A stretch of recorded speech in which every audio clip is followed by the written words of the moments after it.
Good morning, Jackie Cooper. How are you? I'm very good. How are you doing? Yeah, we've people wouldn't know, but we've spent 15 minutes trying to get rid of some echoes and stuff. So I know. unfortunately, Technology. you've had to put headphones on. Yes. So yeah, I appreciate you coming on. Um, and your company is Cooper Transformations. Um, Yes, Very absolutely. cool name. It's all about transforming. I think, if you think of transforming being a journey, going from one sort of energy to another or one event to another, I think transformation is really what I tend to say with my clients. They come in one energy, one model of the world, and when they, a few months, even years later, they come back and will say that it was life changing. So that to me is the transformation. Yeah, and when they come to you and the transformation, is it often from childhood, like their beliefs and their identity and problems they come with, which manifest over time in different areas. Absolutely, I think people come to me with a behavior they want to shift. The behavior could be something holding them back. They want to get a promotion, they would like to speak up in a meeting, or they feel that they've lost a voice somewhere along the line, or they could be in a situation where they are in avoidance of with their energy. And so yes, these all come from childhood. In your childhood, the way your brain works is you have your unconscious and you have your conscious, and the unconscious is 90% of our day, 5 times stronger than the conscious brain. And it's not really around in our childhood as much. It's much more our emotions. We're led by our emotions. So things happen to you in a childhood, and some of my clients, they are really very big events, but others they deem them to be big. So as a child, it's not easy to differentiate between really big and also, they don't make sense of it as a child because the prefrontal cortex isn't necessarily working, so, or not really online. So the unconscious is rushing to protect that child from that emotion again. We don't want to feel anger, we don't want to feel sadness, we don't want to feel the confusion. So it will create a behavior to protect. So when it creates a behavior to protect, that's when that behavior carries on into adulthood, and they come to me because they want the behavior change. But we don't change the behavior, we change the original emotion that's attached to that memory. Hmm. And by shifting that emotion right the way back to 5, 6, 7, 8 years of age, then the unconscious can let go of that behavior. And so we always remember that the unconscious is just trying to do the best for us. It's a brain that is trying to protect us, and when it sees danger in its eyes, then it'll start to create a behavior. So my job is to help my clients recognize what is useful, what is not useful, what do they feel that they want to change. Because some people are happy living with this in this survival mode, but by the time they come through the door, they know that this behavior has got to change in their mind. Yeah. Do you do you find people that come to you often research and try different stuff and meditate and try and work out how the brain works by reading material, but they can never work it out because they're trying to deal with a problem in their current day, and it's nothing to do with how you are today. It's kind of it's Yes, already been yes, planted, and the chances are, like you say, if it doesn't have to be a major incident or emotional, significant event. They probably can't pinpoint why it's happened, and yeah.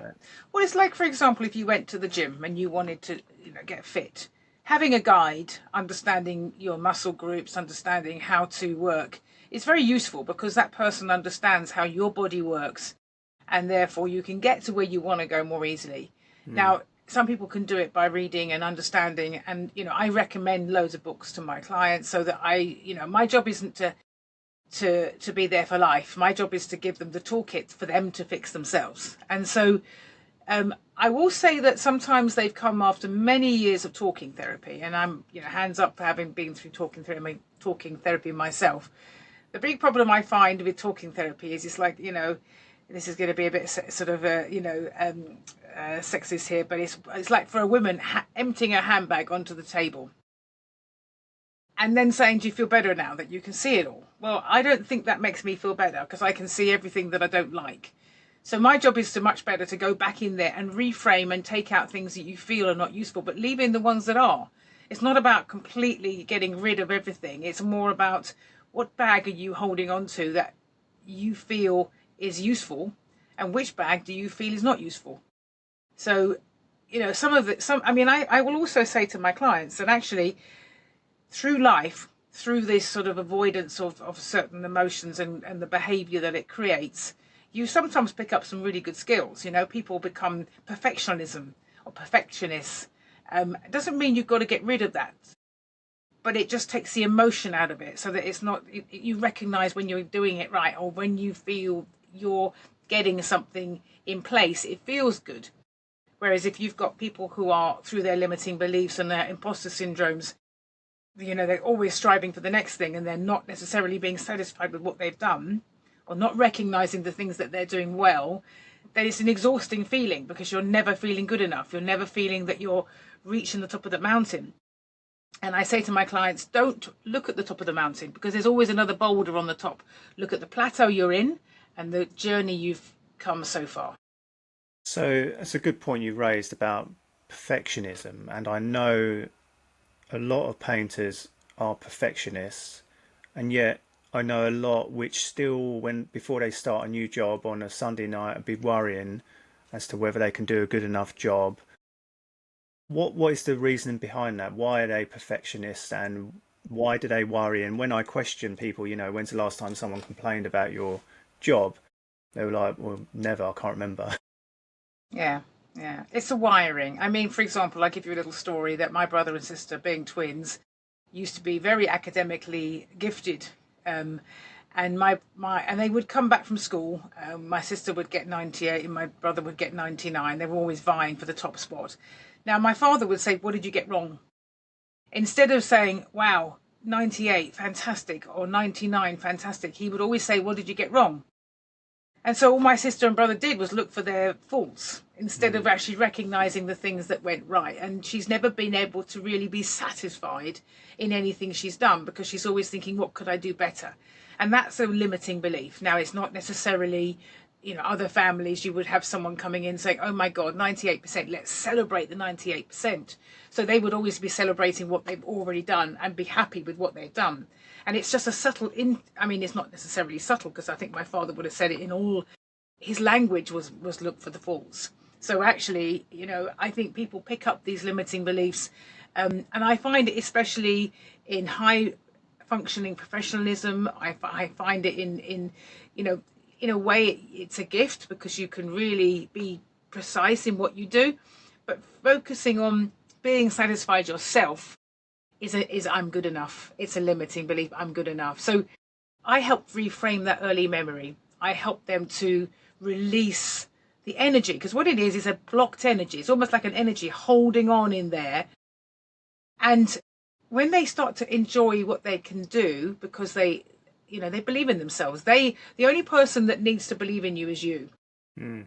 And when you start to give your younger version of yourself a hug and say, actually, I get it, I understand it now, and I am good enough, then it doesn't mean they're not going to be precise in their work and focus on what they do, but they're going to enjoy it more, because they will enjoy the job, and start to, that will reflect in their energy, and feel less of a worry about getting it right, because they know, but that brain isn't functioning. It's the unconscious still going, wait a minute, you're trying to please mum, or you're trying to please dad, or trying to please a teacher or a peer, or that's how we're wired at that age, is to get to the top of the, to be accepted, to be loved, is a wiring, especially at that age, because we have this 90% of our brain that we're in all the time is a Neanderthal brain. It's a functioning instinct to get it to be loved. Now, to be loved means we survive. If you think of a wildebeest in the wild, if it's not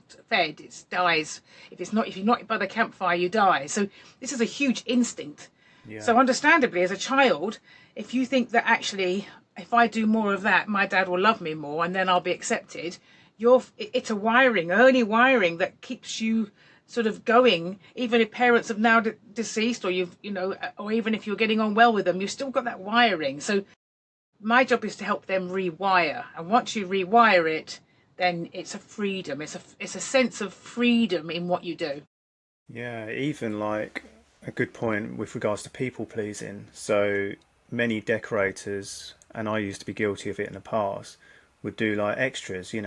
Customers are, it's famous for saying, "Oh, just jobs. Can you just do blah blah blah?" Yeah, yeah, yeah, yeah. And then you do it, and then you end up resenting it because you people pleasing, and you want to keep them happy. And you look back, and it's just like, yeah, that's just programming, isn't it? Of wanting to please your dad or your mum, or wanting to fit in. But customers, I've found since many years, I haven't done that unless it's something mine, small. But they have more respect for you if you say, no, actually, yeah, that's cool, I'll do it. It's going to cost X amount. Exactly, Sometimes you can exactly. do an extra. I remember years ago I used to do exterior cleaning. I thought, oh, I'll do this front pathway, as an extra, people pleaser. And he reckons I blew out a load of his pointing in his pathway, and I didn't. It was already, and he was like, "Oh, you've blown out all my cement. I need you to repoint it." I'm like, it was already out, and I'm like, why on earth did I do it? How ridiculous! Well, it's a bit like, in your survival instinct, let's call it your parasympathetic nervous system and your sympathetic nervous system. So the sympathetic nervous system is when you're in survival mode, and that you get the butterflies inside. There's flight, fright, freeze, but there's also fawn, which is basically a people pleaser.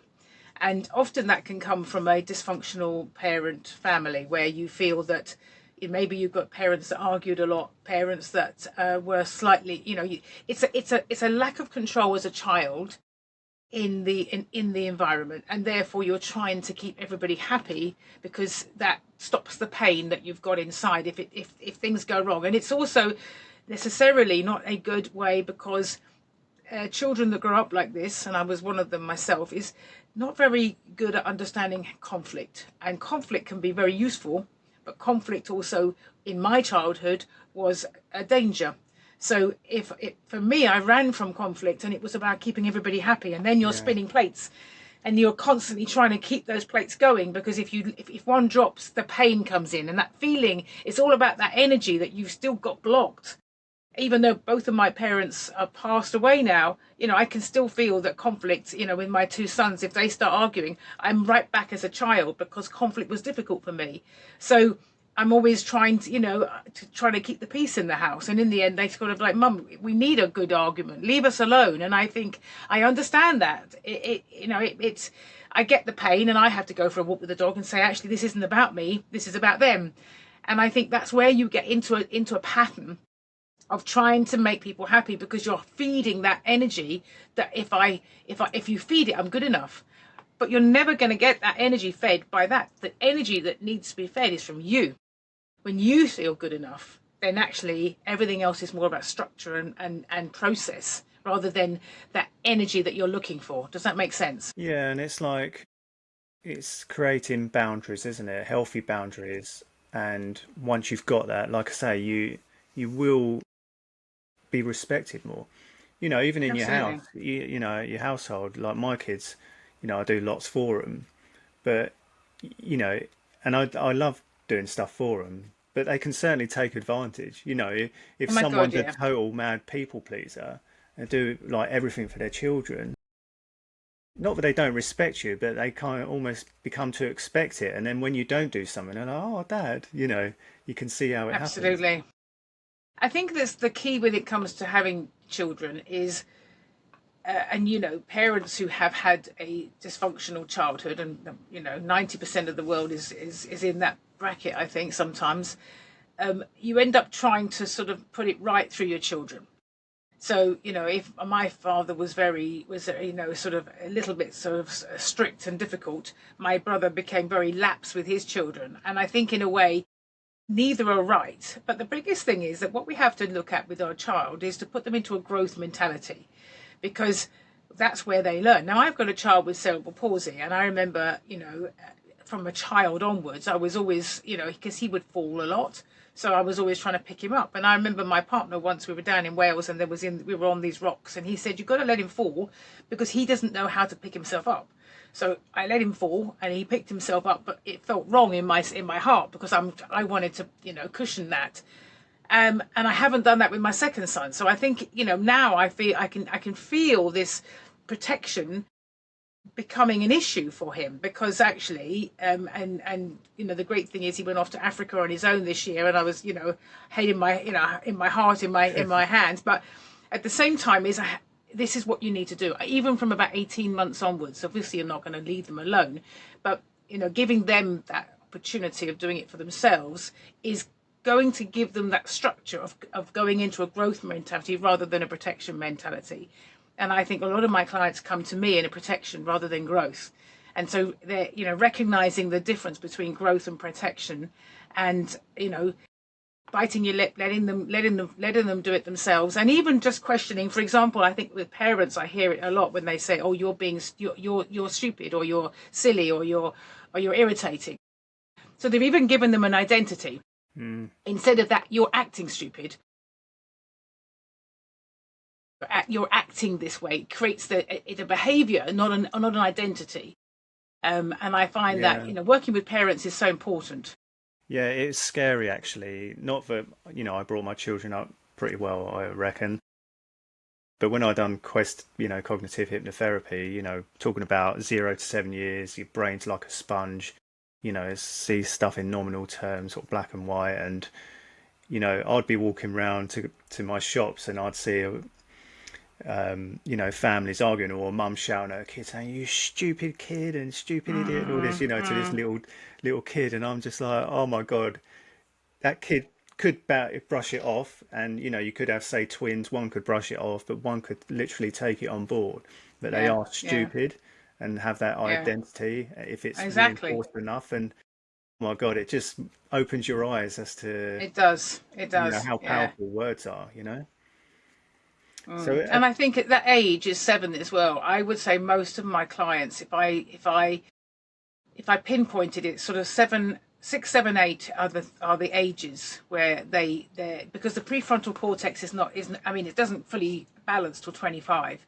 So I've got a 22-year-old and a 21-year-old. I'm looking forward to that balance, but actually that means consequence. The balance is consequence. So you know you're in this emotional brain, and the I'm not loved because I'm stupid equals I have to work harder to get away from this identity of being stupid. So, I get clients, going on more courses, getting more qualifications to prove that they're not stupid. And they come through the door in a way just to sort of, get rid of this energy that they're holding on to, which isn't useful. you talk about energy quite a lot, and I love all stuff to do with energy. When you transform someone, in terms of energy, how does it look? How does that person change? Again, it's all depending on, for example, I have some examples here of children that are only children. And I have one particular client that I work with, and she was outwardly going out to all the events. But actually, when I started working with her, I thought, you're really an introvert here, and you're living an extrovert life, going out first one to the club, or first one to the pub, and drinking too much. And so when I backtracked to her energy when she was a child, it was very cold and empty in her house. And so she found that as a negative because she didn't have any brothers and sisters. Mum and dad were out a lot, so she was on her own in the house. So when she went to her friends' houses, and the energy there was just a normal sort of like crazy family, and she looked at that as what it should be, and then when she came home, it's what it shouldn't be. So she's created an identity of, actually, I need to be out in that party, I need to be out in that thing. But when I said to her, actually, what we need to do is let your younger version of yourself just have a moment of, I can let this go. It's not a bag to carry. It's something that's heavy. It's getting heavier. So therefore, the brain goes, okay, well, we need more energy. We need more energy. So when she shifted that energy, she started being sort of late to the pub, quieter in that moment, watching other people rather than she had this whole persona before that she had to stop the conversation. It Mm. was all of the pressure of doing this was too much. So her energy shifted to a calmer one, a more relaxed one, almost basically back to what you really are, your own filtering system. Yeah. So she was able to get rid of some of this persona that she felt she was carrying because of back to her childhood. So she'd never seen it that way. She obviously thought that it was, again, they come in because they've got a behaviour. It's the behaviour they want to shift. But actually, some people have more sort of, it's a peace, it's an inner peace. So the energy is, I'm okay, I'm good enough. Yeah. And that's enough. So it's almost getting back to the transformation is getting back to who you actually are as a person. Your true self, yes, which Yeah. can be an interesting one because I think people do more. I mean, it's like a ripple in a river or a lake. The first thing that you come for is the original sort of circle, the first ripple, but all the others just keep going. So relationships get better. I mean, it might be when I do a lot of couples therapy, relationships. I have a lovely couple that I've worked with. But a lot of the couples, they come because they want to get back together. This particular couple are now best of friends, but they're not together, and they've both got partners. So actually, that was another energy that actually just shifted because I don't know if you've heard of transactional analysis, but transactional analysis is your parent adult child, and because of their childhood, she was parenting him because she had toxic parents, and because of his insecurities and his limiting beliefs, because of his learning difficulties, he became child. So this whole dynamic of parent child, even sitting here in my room here, I had to keep checking on them and telling them how they're speaking to each other. Now they're both adult to adult, and they help each other in their dating, and they're getting on in life, and it's changing energy in their relationship as well. So actually, they were getting rid of all this persona, this sort of identity that they built around them to protect them from the original pain. So Yeah. it's all the core pain. The core pain is there. I'm not good enough. I'm not worthy. I'm not loved. It comes from childhood, and everything else is a behavior to protect that original pain. Yeah. It's interesting as well, like you're saying, how that particular couple acted. When you see different people, how you are a different person. So you go to your parents, you may revert back to your childlike state. You see friends, you may be different again. Around your family, you're Yeah, different. And I know yeah, you can't be the same all the time, but I think you can just no, slip into those different modes, can't yeah, you? And yeah, sometimes that yeah, can potentially be exhausting if you feel you've got yeah, to be someone else around certain people. yeah, yeah. I think that you'll find that, especially with parents, my I can't change the way that a parent treats a person, but I can help them to change the response. So Mm. also in the master NLP, neuro linguistic programming, it was a bit about coaching and understanding the sort of the environment, so that you are true to yourself in that environment and not going into your unconscious brain. So your unconscious brain is very childlike, and so it you know growing up, if you've got a parent that's quite domineering and also controlling, it's about the control center. So we have something called external locus of control and internal locus of control. I think sometimes when parenting, if you've got a very controlling parent, they will probably create children that are ELOC, external locus of control. What that means is everything has to be in place before I'm happy. Others are responsible for my happiness. I don't have control of what I do. Whereas internal locus of control, I make things happen. It's down to me if it goes right or wrong. That's where you put your child into growth. But if you've got a parent that's putting your child into protection, then they're going to be more ELOC. It's not going to be my fault if it goes wrong. And so you revert back to that. When you get into that moment, you might revert back into that ELOC environment. And it's recognizing it, because I think what's interesting is most of my clients now, they love this new part of them. They love being free. It's a freedom. It's a sense of peace. And they will find it difficult to go back into that parent because that parent doesn't change. So I give them a lot of tips and ideas of how to manage that. And it's interesting, 90% of them come back and say that parent's changed towards me because I've changed my response. So Mm. it's important when you go in and you don't revert back into childlike mode. You're going in as an adult, and you then recognize, I said, if you were talking to a stranger, how would you speak to them? How would you respond to them? So actually they recognize that this pattern, and I did it with my mom, this pattern was a unhealthy pattern of the way you both speak to each other. So when one of them reverts back to something different, then you can find that peace and change your behavior.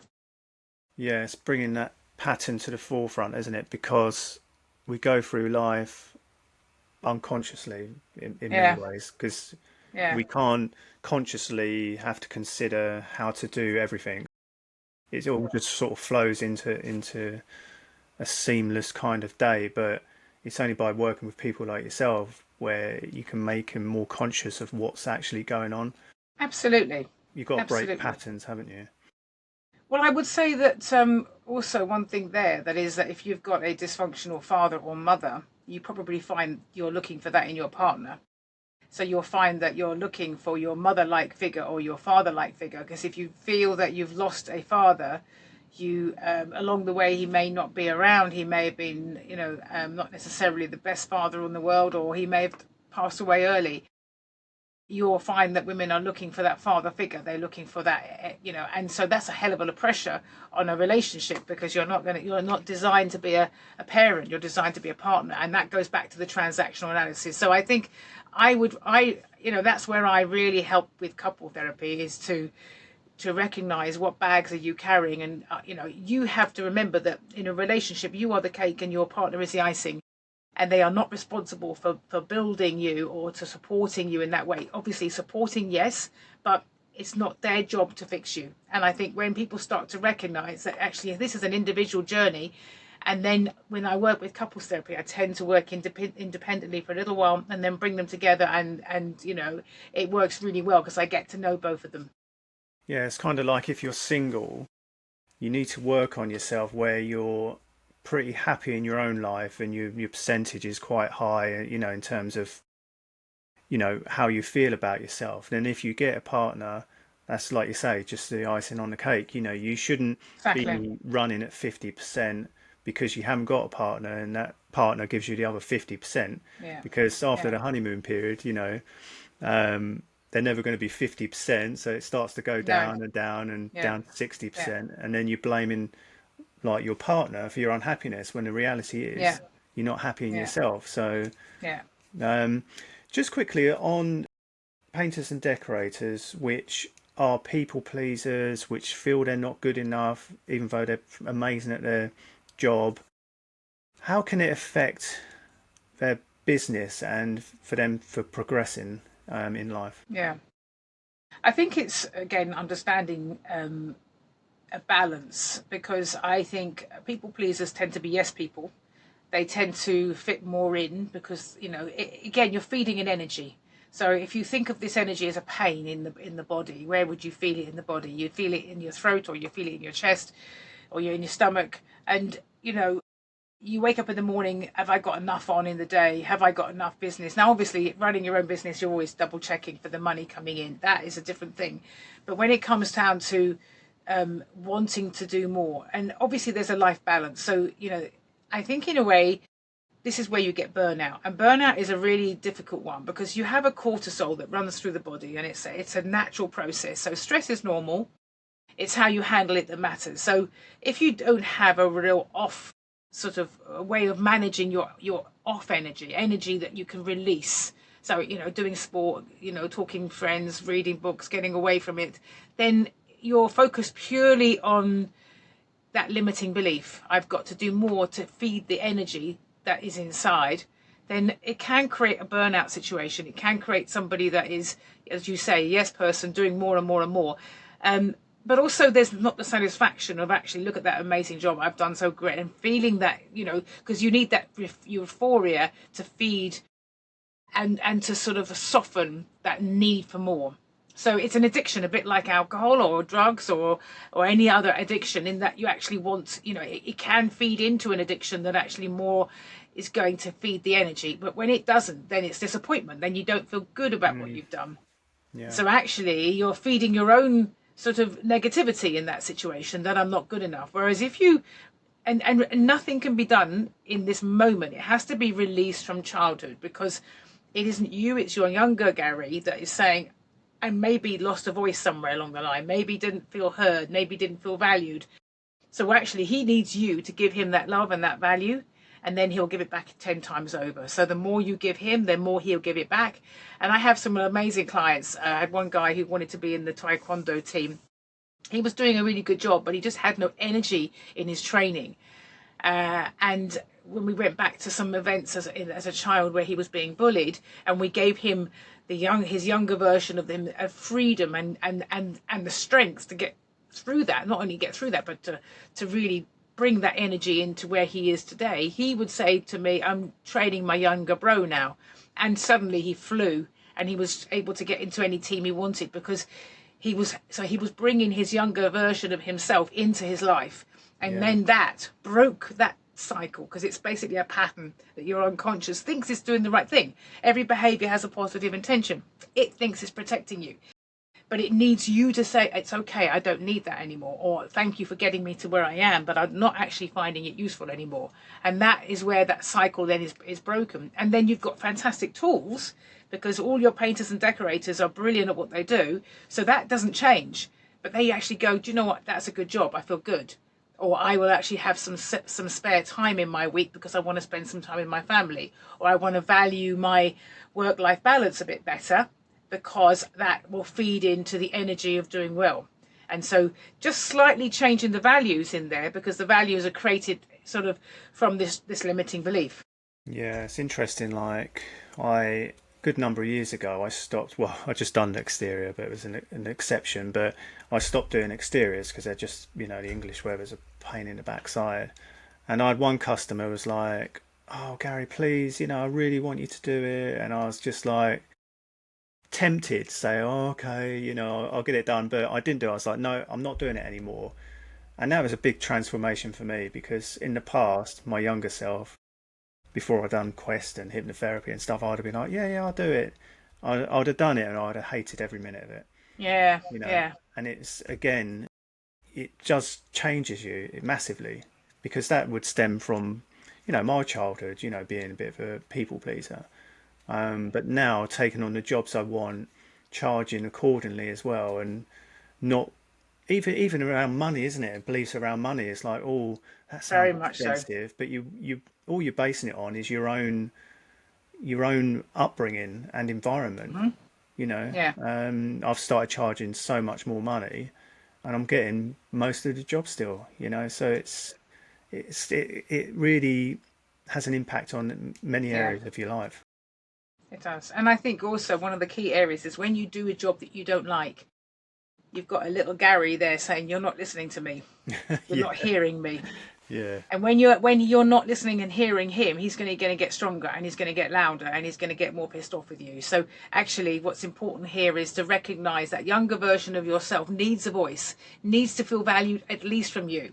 And often I say to my clients, give me the top 5 people in your life. Now, I can think of anyone that's listening to this today will probably go with mums and dads, or brothers and sisters, partners, kids. mm, And I always pause and say, well, who are you forgetting? And mm, everybody forgets to put themselves on their list. And if you're not on your list, why would you think that you're going to actually think of yourself in that day in order to make sure that you feel content and happy? And if you're mm, not content and happy, then you're building out on this negative behavior, that it's okay to put yourself last, or not even on your top 5. yeah, So I have to get these guys and girls in my therapy to recognize who's important in their life. And self-care is such a big part. It doesn't mean a bit of yoga or a bit of meditation. That's great, but actually having that real value about yourself, and that you are okay, and that you're good enough. And that is you've picked up all these bags that says I'm not good enough, and therefore I've got to prove, or I've got to push through. I have so many clients saying I've got to push through. So pushing through is physical, it's mental, but it's exhausting. And secondly, you're not actually fit. You're still, all you're doing is making this pain bigger, because pushing through means you're not listening to little Gary, who said, actually, I feel better now that you've changed the way you work. So what he's doing is he's hearing you, and you're hearing him, and he's going, actually, this is much more this is true to who I am. Whereas somebody else who prefers exteriors because it's out in the sun and it's lovely outside and all the rest of it, perfect. That's where the balance in life is. Find what really suits you. Yeah, it's powerful. Like, when saw Jane from Quest, to help me and doing work with your younger self, it's just the most incredible work ever. It Yeah, really is, and absolutely. it's transformational for me. And I find that if you do ignore yourself or your younger self and look at it in those terms, I feel that's where a lot of problems come about in terms of you not feeling good about yourself, and then you look for stuff to make yourself feel better. So whether that's eating, drinking, and you're trying to like mask what the problem is. Yeah, yeah. You're trying for that fix, Mm. and it lasts for a few minutes or whatever, and then you get that real drop afterwards, and that's when that little Gary was like, "Oh man, why did we do it?" And I've worked a lot with people who are drinking and alcohol and all sorts of addictions, and I think it's an interesting one because I think it's nothing to do, all these are just sort of band-aids, as they, plasters basically, because what they're doing is covering up the original pain, and it's always that core pain, and you're masking it with different substances to block out or to give an easy fix in that situation. But actually, when you start to listen to your younger self and say, actually, you know it is a journey. Addiction, especially when it's been quite sort of like set in there, is a journey. It's not a, it's and I think I find talking therapy not necessarily useful enough for addictions, because it's a little bit better to actually work with that core belief, that core, actually believing in yourself and understanding it, and then you've got the addiction side of it as well. So changing habits. I work with a plumber who actually, as soon as he finished work, he went down the pub. So of course it's going to be habits, and there's people that will feed that habit. So there's a change in relationships here, because again, you've got to understand that actually people who are addicted to alcohol will find people that are addicted to alcohol, and then there's a community around it. So we had to sort of like look at, he's so much happier now. He speaks volumes on social media about how he is transformed as such. But again, he values things differently as well, and he values his family in a different way now, because he almost lost his wife and kids. And I think in a way, sometimes someone has to get to that stage before they recognize that actually there's something to be done. But actually, it's a lot easier if you just start working on it. It's subtle behind the scenes, just understanding, wait a minute, this feels good, I am enjoying this new me. Yeah. I have a voice. I have a voice at work. I actually can, because I have clients that say to me, I have a guy who runs an engineering department of guys, and he's the manager, but because he's from a toxic childhood, he doesn't have a voice, and therefore, in the moment, he loses the voice when it's conflict. Again, it's difficult with conflict because conflict was always going to be a toxic thing as a child, because he didn't have a voice as a child. So he's never had the habit of actually knowing, actually, I'm going to say something here. So he's retrospectively, he gets really upset with himself because he couldn't speak in the moment. So we're working on that journey of giving him a voice and giving his younger version of him a voice, because it's not about where he is now. It's right back to when he was stuck as a child and not having a voice, that is the connection. Yeah, amazing. I don't want to lose you in terms of time, and there's a subject I That's wanted all to right. speak about, Perfect. which we've spoken before about, which would be an interesting subject, and that's andropause. Yes. I'd love you to talk about it a little bit, and it might Yes. resonate perhaps with a few listeners. Absolutely. I think it's important to recognize that sometimes it's not necessarily just in your brain, it's actually in your body. So again, there's a drop in testosterone, and it can cause effects in your libido, it can cause effects in your tiredness, in your mood. And I think that's I think recognizing and getting a testosterone test to see where you are, again, it depends. Sometimes you don't have that, sometimes you do. And I think when it comes to menopause as well, some people do get affected, some don't. And I think it's taking your head out the sand and actually recognizing that it's always good to get a testosterone test from the GP, and they'll know where your levels are. Because I've got a friend of mine who's giving himself injections at the moment, and his energy's back.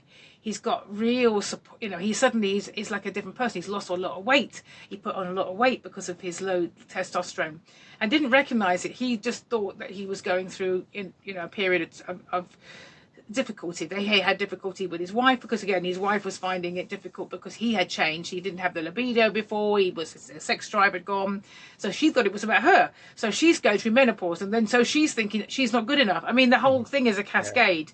Yeah. So get tested. First of all, it's a very easy test. Get your testosterone tested. And then you have also, like we have HRT, there are supplements you can take. And, there's an energy you could find that somebody is thinking, I'm really more tired. I mean, obviously, as you get older and you're doing the same amount of work and the same amount of journey, then, sometimes you can find yourself getting more tired. So it could be a multitude. But I think that we are saying now more and more that men need to focus more on being more vocal. It's not a stigma. It's a natural biological response. So get tested, talk about it, get more and more. I mean, I do a whole webinar on it, and I think it's really important to recognize what are the symptoms. And it's a simple test, and then you'll be able to know actually where is my testosterone level. And if you need to do supplements, that's fine. But also then you go, oh, there's a reason. And it's back to that prefrontal cortex or the unconscious. Because when you have a physical symptom, you believe strongly that it's real. So you're going to believe that actually, I don't have a sex drive anymore. And therefore, it's something that it's something wrong in me. Whereas actually, it could easily be that you've got a drop in testosterone. So therefore, your body's naturally reducing that impulse. So actually, having a test, getting some support can be a very easy fix. And yet we don't think about it. We think, we go into the lateral thinking of, I'm not good enough. Yeah, I think, like obviously in our Brush Wizards community, there's lots of chats. A lot of guys are, I'm 50, in their 50s and 60s and stuff, and it's something to consider, isn't it? I mean, obviously, I get more tired. I'm not like a 20-year-old anymore, sort of, painting houses all day and coming home and doing bits and bobs. But it's like you say, it is important to recognise what that Yeah. tiredness is, and it might just be Yeah. you're not as fit as what you were, Yes. and you're a bit Yes. older. But I read with regards to testosterone, I think from the age of 30 onwards, you can start to lose it, and a Exactly. Same as healthy, women. yeah, it should be a small percentage, but for some Yeah. guys, it could be a higher percentage. So Yeah. I think it's Yeah. a good subject, and I'm glad you spoke about it because Yes. Absolutely. some men might not even be aware of it. So it might be a good Yes. idea to have a test and see Andropause. where Look you're up at. andropause. I Yeah. think so. That again, and 35 is when women are starting to reduce their estrogen. Mm. So, and when I do my workshops on menopause, I talk about the fact that because we're having children later, Mm. more and more people are having children in their late 30s.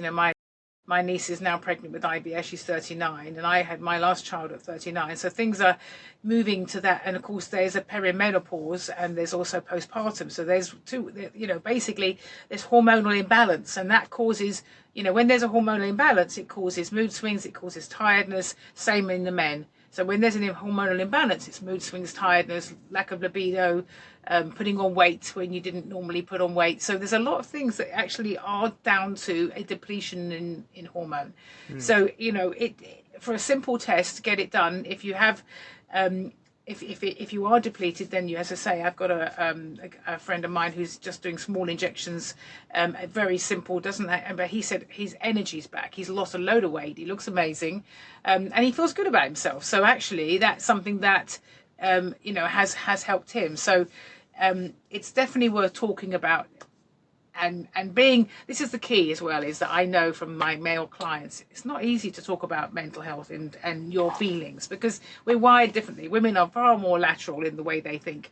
So men, when they're feeling stressed, will be external. Might be anger, it could be addiction, it can be withdrawal, it can be sort of like the flight, fright and freeze.